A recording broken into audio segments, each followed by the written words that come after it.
भंडारा जिल्ह्याच्या बपेरा येथील देशसेवेत रुजू असलेले दोन भावंडे अनिल कावळे आणि गोपाल कावळे यांची आई नीला कावळे यांच्या निधनानंतर एक सामाजिक उदाहरण समाजापुढे ठेवले। 6 एप्रिल 2025ला कावळे बंधू यांच्या आईचं दुःखद निधन झालं होतं। त्यांच्या स्मरणात मुलांनी समाजातील जुन्या रूढी परंपरांना मात देत एक समाज उपयोगी निर्णय घेतला आणि बपेरा येथील महात्मा ज्योतिबा फुले अभ्यास केंद्राला 51,000ची मदत केली।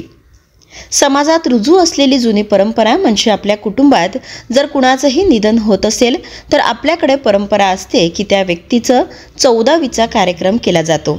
परंतु या कावळे भावंडाच्या मते या सृष्टी तलावावर जन्म आणि मृत्यू हे निश्चितच अशी एक गोष्ट आहे आणि हे सर्व सृष्टी तलावावर कुणीही थांबवू शकत नाही।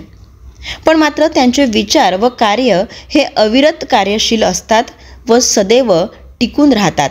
म्हणून या भावंडांनी 51,000 रुपयांचं चेक वाचनालयातील मुलांच्या अभ्यासासाठी आणि त्यांच्या उज्ज्वल भवितव्यासाठी दान स्वरूप दिला आहे।